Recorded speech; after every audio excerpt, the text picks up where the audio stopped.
Bundan tashqari endometrioz kasalligi bor bemorlarda bepushtlik kuzatiladi yoki bo'lmasa ularda homiladorlik bo'lsa, homilasi tushib qolish ehtimoli juda ham yuqori bo'ladi.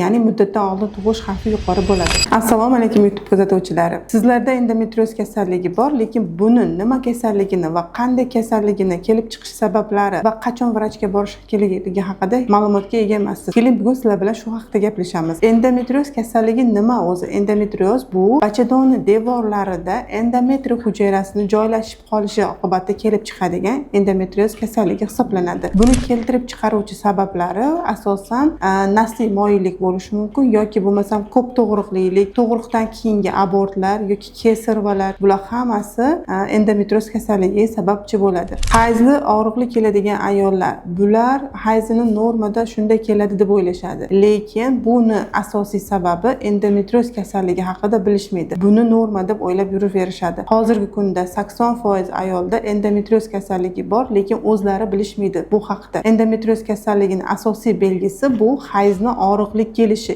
yoki bo'lmasam jinsiy aloqada og'riqli bo'lishi ham simptomlaridan biri hisoblanadi. Bundan tashqari endometrioz kasalligida ikkita hayz oralig'ida korичневый выделениyalar kelib qolishi ham o'ziga xos belgi hisoblanadi.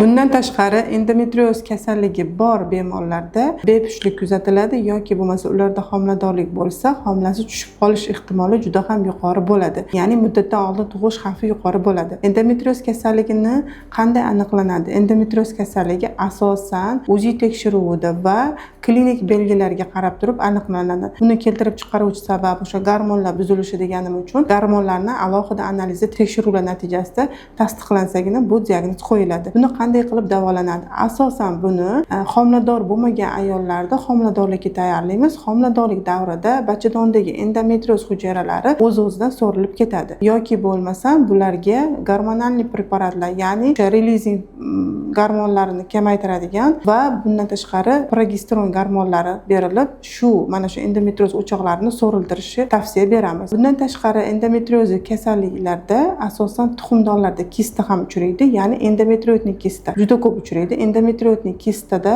buni so'rilishi juda ham qiyin. Buni oxirisi asosan operatsiya yo'li bilan ham davolanadi. Bachadondagi endometrioz hujayralarining o'choqli o'zgarishi obrazovание hosil qilsa, razmerlari kattalashib ketsa, buni ham operatsiya yo'li bilan davolanadi. Agarda sizda ham shu va shunga o'xshagan ginekologik muammolar kuzatilayotgan bo'lsa, izohlarda yozib qoldiring.